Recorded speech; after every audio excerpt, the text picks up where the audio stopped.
Hey, what's going on? It's Dr. Mike T. Nelson here, back again with the Flex Diet Podcast.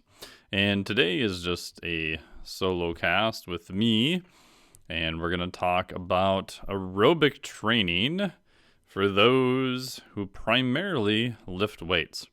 So if you're into lifting weights for whatever reason, or CrossFit, or even powerlifting, Olympic lifting, just want to be healthier, lift heavy stuff, then we're going to discuss why you should do some aerobic training.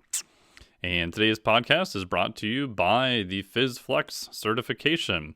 This is based on the concept of physiologic flexibility. As you know, with the Flex Diet Cert, the Flex Diet Cert is primarily focused on nutrition and recovery using a flexible approach, teaching your body how to use carbohydrates and fats both effectively. So how can you have a flexible metabolism and transfer back and forth between those two? So the physiologic flexibility cert is taking that idea and concept and extrapolating it up to you as an entire organism. And so there we're looking at what are the four main regulators of homeostasis. Homeostasis is the state that your body wants to get back to. So what are the four areas your body absolutely has to hold constant in order for you to survive? These are things like temperature, pH, fuel systems, and air, oxygen and CO2. If you train those specifically, I believe you can become more robust, increase your recoverability, if recoverability is a word, and just generally be much harder to kill. There's lots of great stuff out there on those kind of independently, but I didn't see anything that brought all of them together in one system. So with all the cool stuff going on, where should you start? Should you be doing cold water immersion? Should you be taking a sauna? Should you be periods of fasting, keto?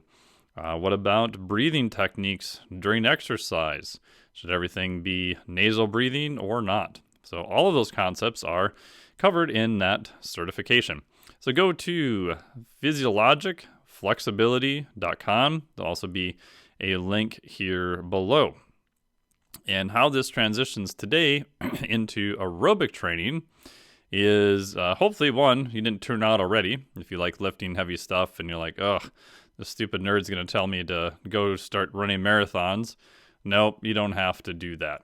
The reason that this is important is my argument, your metabolism is primarily or possibly entirely based on your aerobic system.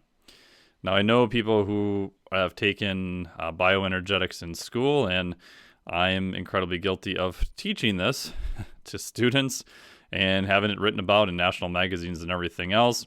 We've all seen that bioenergetic table of, well, it's the ATP PC system. It's 1 to 10 seconds. And then it's, fast glycolysis and slow glycolysis. And if you're doing a sprint for 30 to 60 seconds, you're only using carbohydrates during that point. It's what they call anaerobic training. And all of that is kind of sort of true, but not really. So how I ended up going down this path was probably 7 years ago now. I was at the Design of Medical Devices conference here in the Twin Cities, Minnesota. Maybe it was even longer than that because I was still working for a medical device company at that time. So it might have been even before that. So in the past, I worked for Guidant and then was later acquired by Boston Scientific. I worked in the division of pacemakers and implantable defibrillators. I was in technical service for a while, and then I transferred to leads development. It's little wires that go into the heart. And I transferred back to tech service when I was going back to school to do my PhD. So while I was there, I got to go to the Design of Medical Devices conference at the University of Minnesota. And one of the guys there, shout out to Roger, was presenting this sensor that you could stick over a muscle and it would tell you by using something called a NIRS technology, which is where they reflect a little bit of light into the muscle. it would be able to tell you how much oxygen it was using. So we've all seen those pulse oximeters, which fires a little bit of light, and that can tell you on the arterial side, right, the high oxygen side, what percentage is saturated, right? So for healthy people, like 97, 98%. You probably don't want to hit exactly 100%, but you want to be pretty high. So it's that same idea, but now we're applying it at the muscle level. So normally a Moxy sensor is applied over the quad, but you can put it over other muscles wherever you like on the body. Uses that same NIRS technology and gives you an idea of something called SMO2, but in English, just how much oxygen the muscle is using. And then it was either there or it was my buddy Aaron in Texas, I can't quite remember, showed a video of someone doing a Wingate, so high power output for 30 seconds. We used to torture people in the lab with that. Very brutal. So historically, you'll get on a bike, you'll start spinning the bike at a really high RPM with a very low load, say 50 or even 100 watts. And then when you say go, you transfer the load to be really high. Like there's different equations to figure out how much of a load. But for most people, you're looking at they have to now generate 300, 400, or even 500 watts or more. So it becomes very difficult to pedal at that point. And it is a very brutal test. When I was watching this, they had stuck a Moxy sensor over this athlete's quad. Now, historically, you would expect that if it's a purely anaerobic event, so anaerobic meaning it is not using oxygen, right? So the basic definition of something that is aerobic is it is using oxygen to create ATP or energy for the body, for the cell. I would have expected that this oxygen sensor then, the Moxy sensor, would not really change, right? I've been classically taught this is aerobic exercise. Therefore, the muscles not really using much oxygen. And what I saw was the direct opposite. It started off near around 85%, and then by the end of the 30 seconds was down near 10%, meaning that at the end of just that 30-second period, the muscle was extremely aerobic. It was pulling as much oxygen as it could, so much that it's what they call desaturating that, right? So you see your percentage be real high, and then the percentage ends up being real low. The reason it's low is because it's being used by the muscle.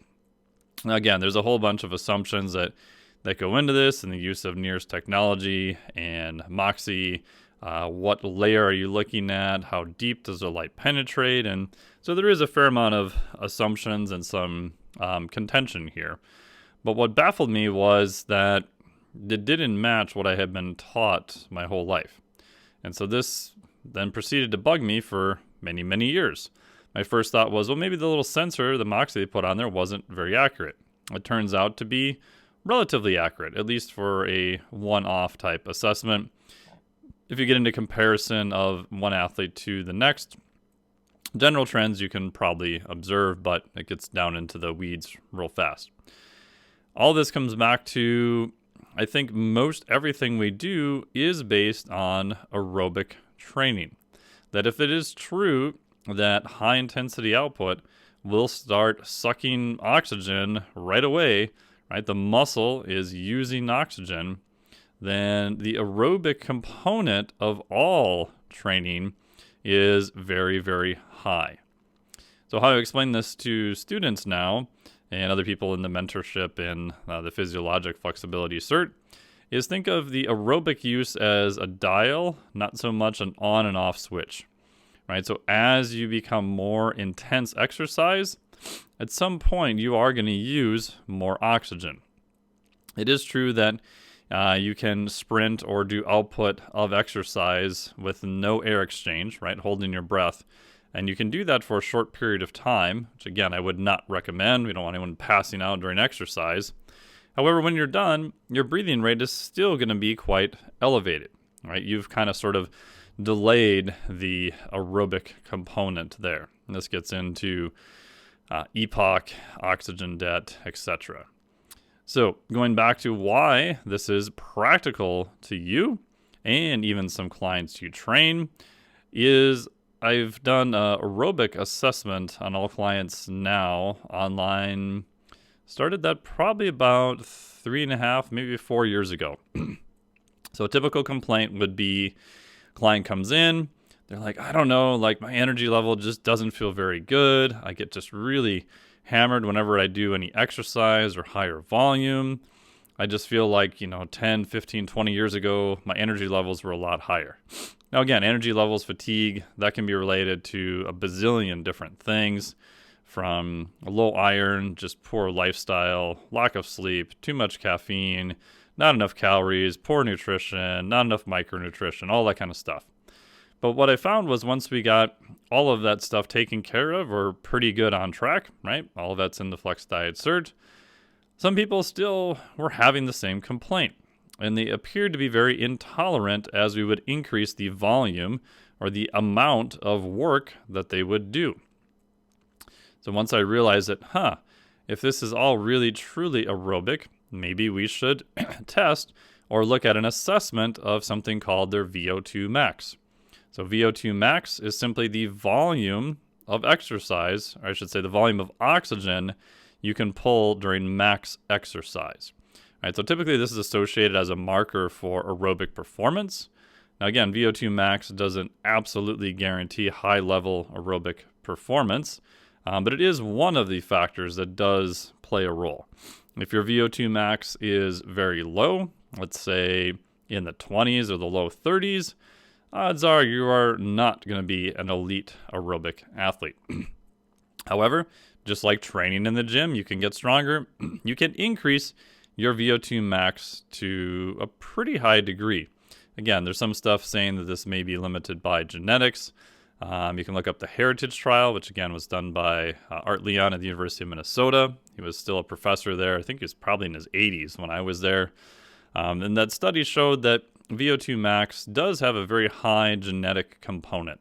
So you will find some freaks who just don't do a lot of aerobic training, and they can still get away and do quite well. Again, that's not going to be everyone, though. The good part is that aerobic performance, I feel, is relatively trainable.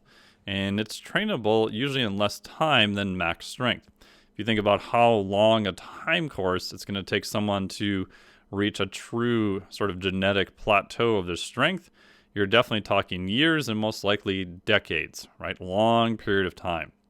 However, I think with aerobic training, you can get to a very high percentage of that in probably months to maybe a couple of years, right? It's still a long time frame, but I think it's much shorter than max strength.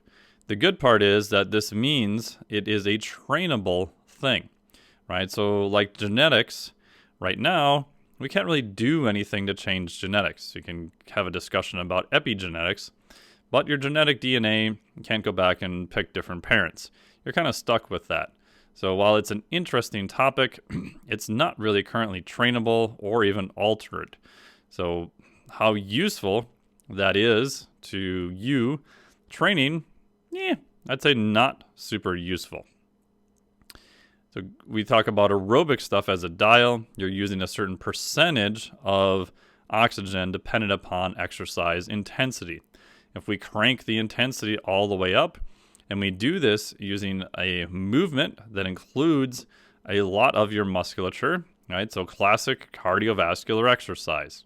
So this would include cross-country skiing, biking, rowing, versaclimber, and running.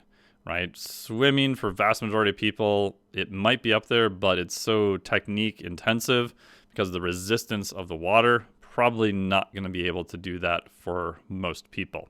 So doing any one of those 5 modalities, you can get a VO2 max, right? You're moving a high percentage of your body, you're working lots of musculature, but you're doing it over the course of several minutes.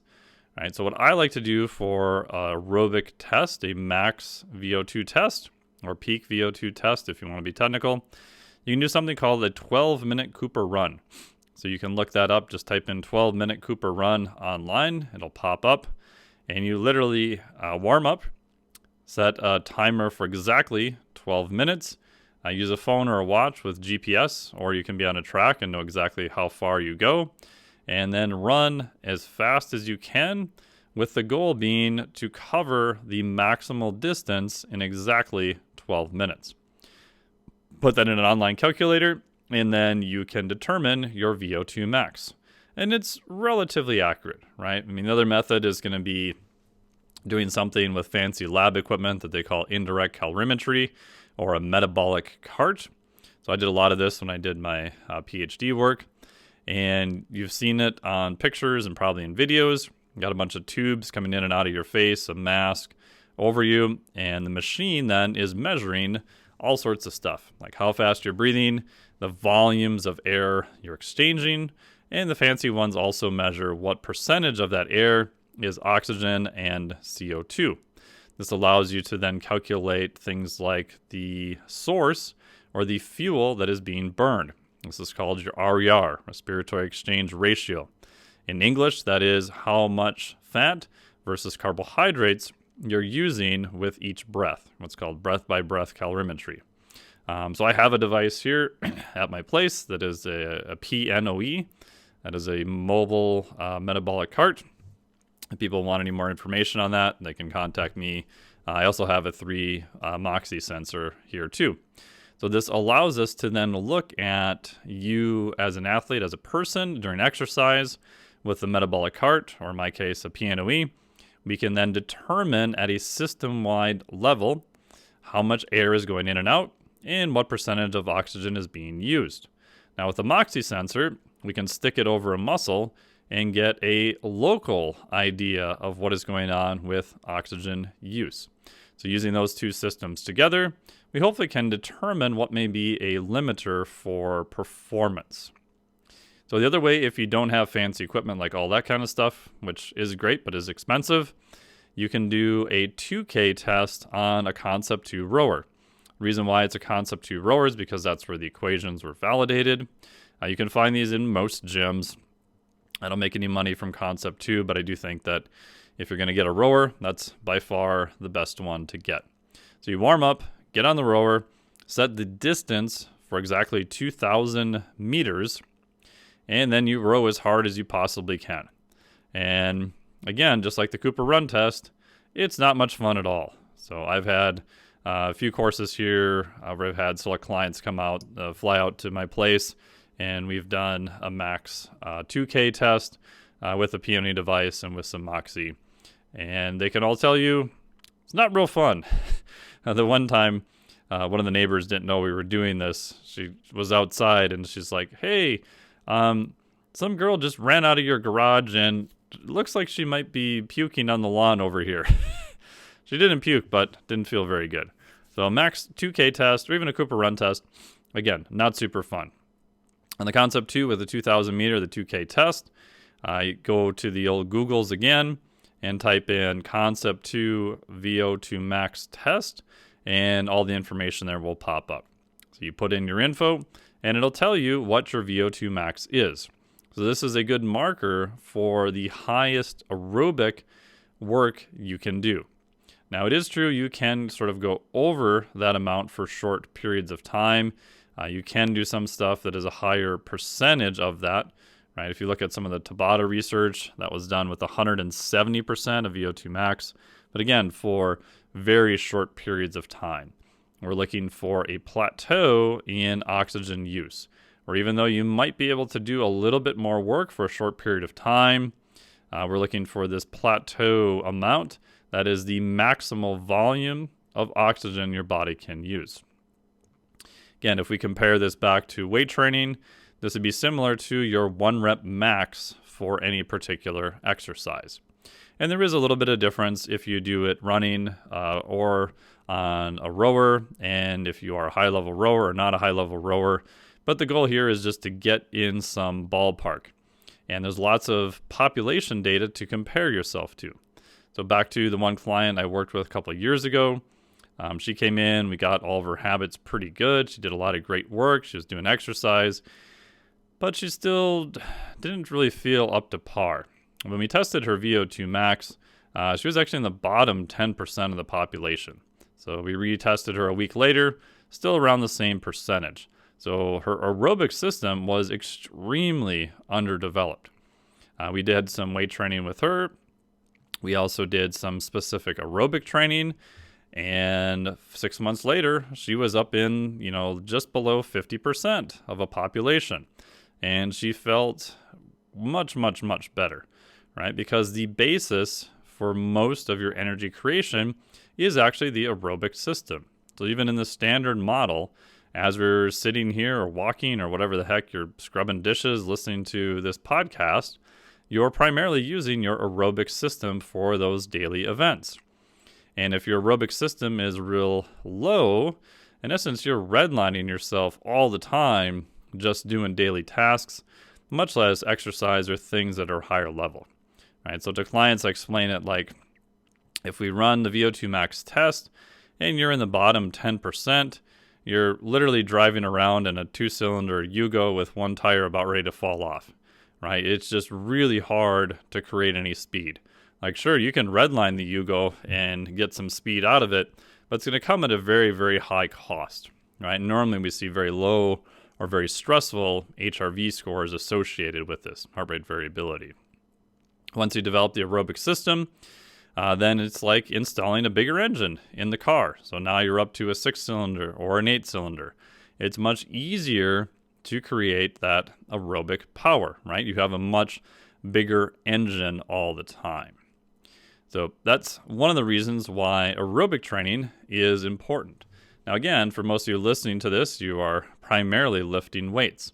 If you find that your ability to recover from one session to the next, especially after you have all the basics in place, rest is good, calories are good, protein's good, micronutrition, etc., and you just can't seem to add more volume, you're either doing a stupid amount of insane volume already, or I would bet your aerobic system is not as developed as it could be, and that may be your rate limiter to doing more work.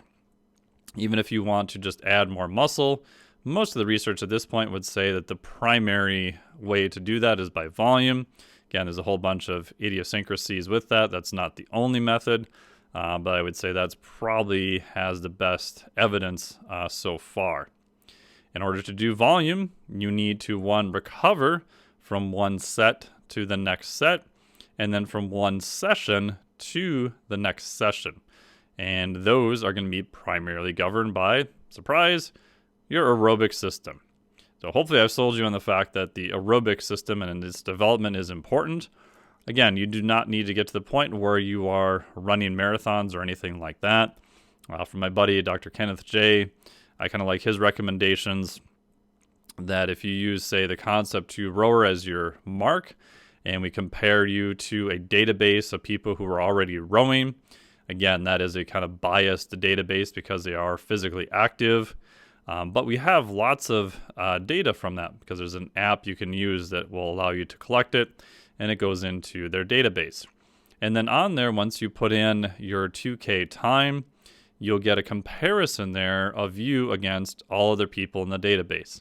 So if we use that as a rough marker, I found getting people to just the 50% mark, a huge difference in their ability to recover. I think if you really want to push the envelope, going from 50% to, say, 75% of the population, probably a good idea. Now, again, that will, to go from 50% to 75% for someone who is not going to be dedicated to be an elite rower, you're not primarily an aerobic athlete, that may take, a couple of years. So in all honesty, I'm still working on getting to the 75th percentile with my 2K. Getting closer, so my goal for that would be a time of 7 minutes, 10 seconds. My last PR was about 7:28, so getting closer. So hit the 50% mark, and then from there, if you want to decide to go further to the 75th percent mark, probably going to be some benefit. Going from the 75th percentile up to the 90th percentile, now you're really starting to reach that flat part of the curve where, yes, your aerobic system will be more developed, but you're not going to get nearly as much bang for your buck, and you're going to have to dedicate more time and more resources towards it.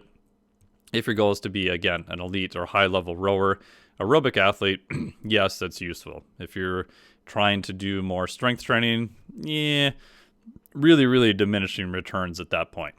So step 1, do your VO2 max test, see where you're at.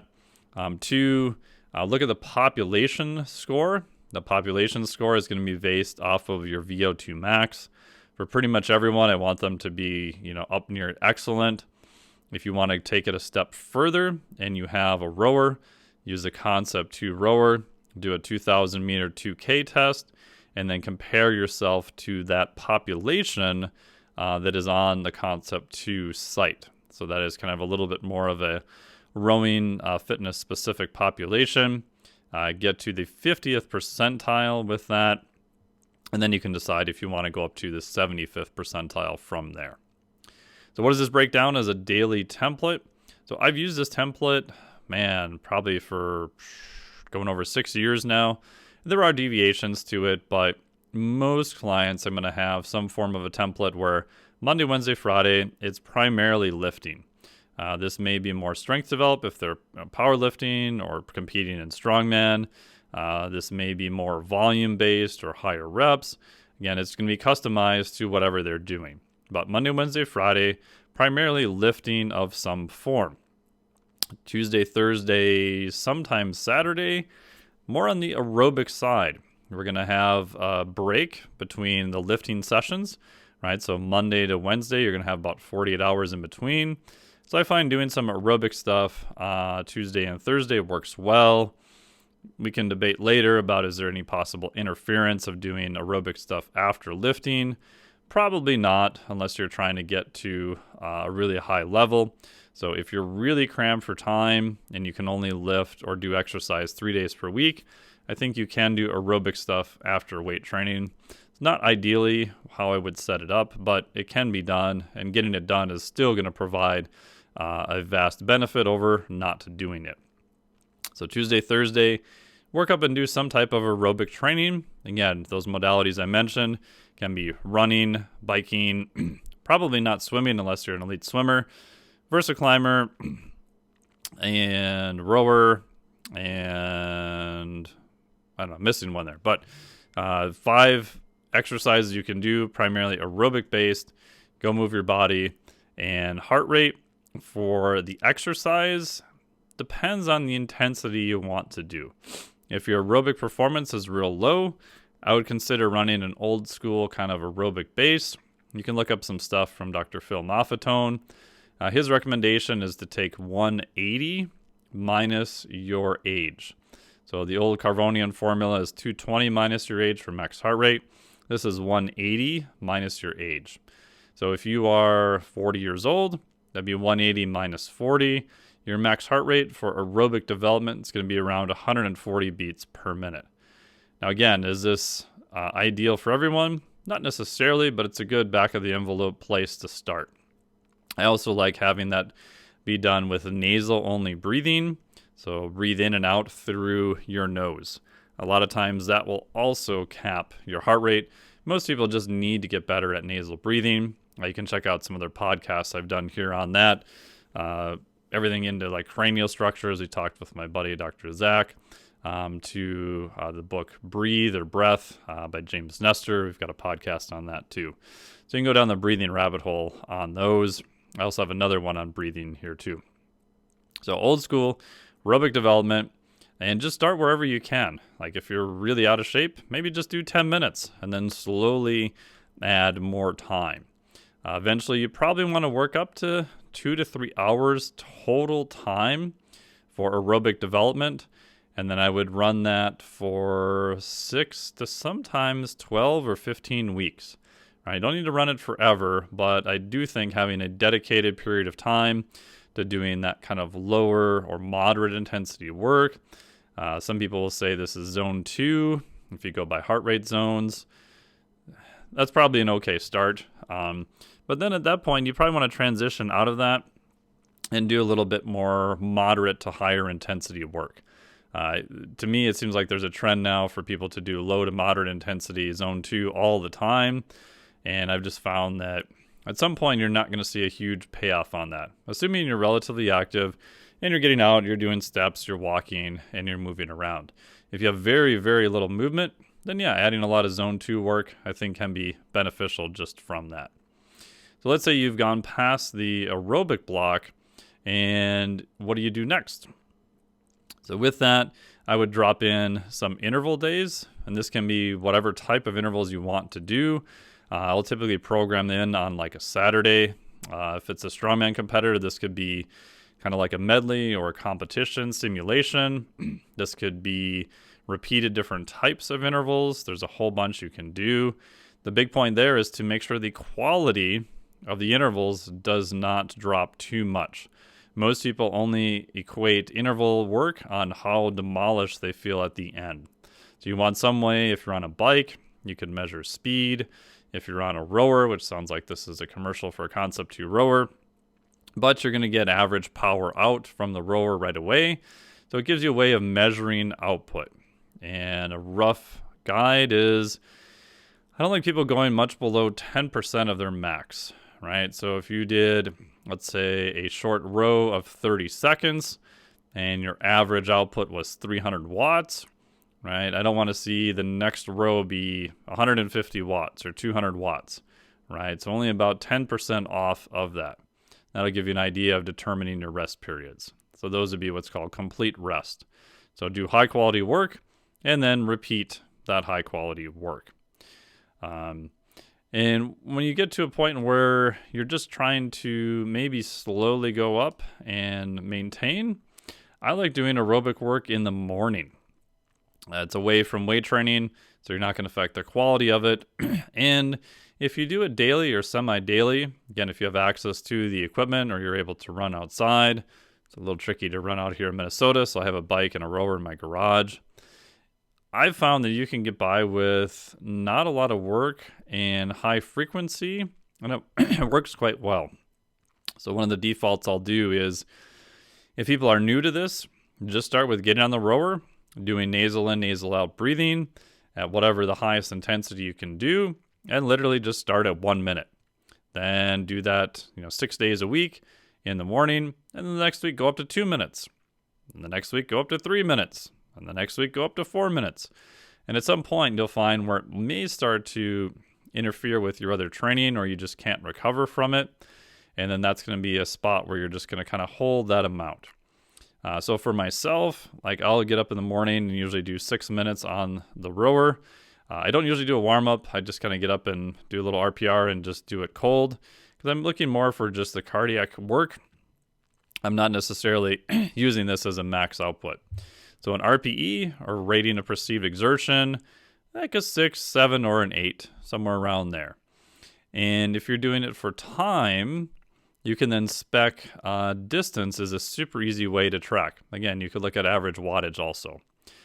And I find that my minimum, that once my row for 6 minutes starts going below about 1,500 meters, my aerobic system has really started to drop off. Now again, your mileage may vary, your points are going to be a little bit different, but when you play with it, you'll find kind of a minimum performance that you want to keep.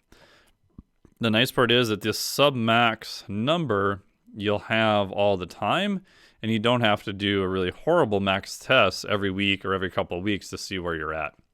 If I'm feeling pretty good, like my aerobic system is recovering, I'm maybe pushing weight training a little bit more, 6 minute, I'm in like the 1,550 meter range, maybe 1534, 1544.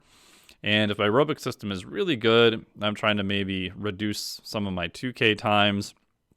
I need to be in the closer to 1580s, 1570s. All right. Now that's just for me, what I found with playing with it over the years. But you'll find a time point, and then you can look at the distance you can cover. And again, this is an RPE of a 7 or an 8. Most of the time I'll do that nasal breathing, except for maybe the last minute.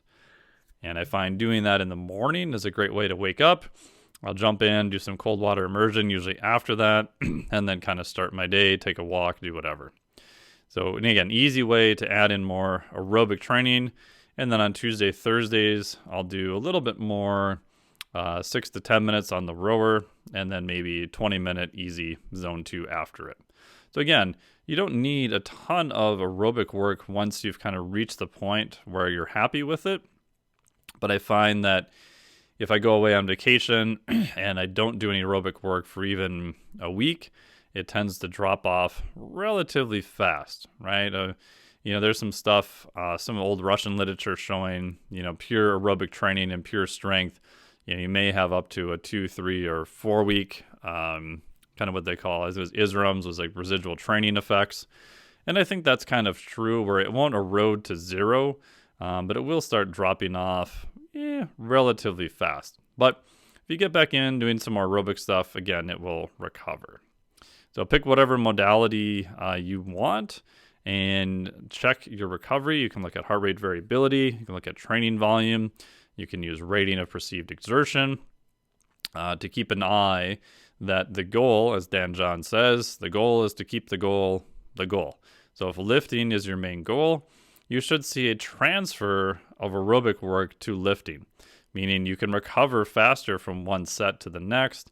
You can recover faster from one day to the next day, right? So that's what I use as a marker. And aerobic training also generally will help heart rate variability, right? So heart rate variability, if you have a higher score, I tend to use the athlete system or the Aura ring or both. The higher your heart rate variability is, the more parasympathetic you are, and that is a high association to your aerobic base level. So people I've seen with very low heart rate variability scores, we do a VO2 max test. So one client in particular, her VO2 max was in the low 20% of just the population, and her HRV was pretty crappy. So we did more aerobic stuff for about 6 months, and her heart rate variability, at least on the iFleet scale, her baseline was now almost 12 points higher. So a pretty significant shift. Now again, this is because her aerobic system was so poorly developed. So that's today's podcast on the aerobic rabbit hole, and do a VO2 max test, kind of see where you're at, and then decide how to set up your training and template from there. Again, you can reassess the VO2 max again. Depending on clients, I may not reassess for 8 to 12 weeks if I've got a nice sub-max indicator. Just depends on what their preference is. And so far, after doing this for almost like 4-ish years now, I haven't really seen anyone who has not seen a substantial increase in their aerobic system, who has not reported that their day-to-day energy feels better, even cognition feels much better, working is easier, recovering from one session to the next session is better, sometimes sleep improves, right? So I think there's a lot of transfer for it, especially if your VO2 max is real low. I've also tested other people who don't classically do a lot of aerobic training, but they do a lot of high volume lifting. A few of them, their VO2 max has been really good. So just doing aerobic training isn't always the best indicator, which is why I like having a test.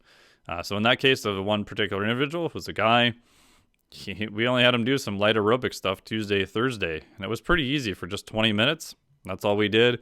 And we just kept pushing his volume higher and higher, and he could maintain a pretty high level of aerobic performance there.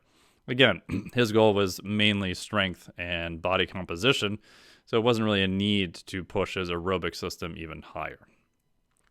So there you go. And if you want to learn more about how these all tie together, check out the Physiologic Flexibility Certification. We'll open again in early April. Go to physiologicflexibility.com. I should probably get a better URL for that. And then you can get onto the wait list there. If you're listening to this and you're already on the newsletter, then you will have all the information that will come towards you there. In it, we do cover changes in pH, because as you do higher intensity work, that will try to alter your pH. You talk a lot about the use of oxygen and CO2, how that regulates breathing, performance, different intermediates in this whole system, such as lactate, which has been very misunderstood. And again, we make it very practical. So at the end of each intervention, we give you specific action items to do. So if you are a person who just wants this for your own personal development, which has been about 40% of the people who have taken the course, then you'll know what to do. If you are a trainer, which has been about 60% of the people in the course, then you'll know exactly what to do with your clients. When do you program these things? And better off, why do you program? So we're looking at an overall rational approach instead of just hammering people into the dirt with intervals. And then 4 weeks later, the poor clients put out all this effort and they've gotten better, but yeah, not as good as they thought, right? And there's probably a reason for that. So you'll be able to find that, get on the wait list, and we'll let you know once that is open. Thank you so much for listening to this. I'll have some of the references below. I know this was a lot to cover in about 40 minutes here, but it's one of those things that I wish someone would have pulled me to the curb many years ago and explained to me. It would have saved me a lot of pulling my hair out, trying to figure out why some clients weren't responding, and then even trying to get them to do aerobic stuff without having an actual rationale of why they should. Would have made my life a lot easier. So thank you so much. And if you have anyone who's interested in this, please send it to them. Hit the subscribe button because that always helps us out a lot. Any questions for me, you'll be able to find me on the newsletter. Just hit reply there. Thank you so much. Have a great day.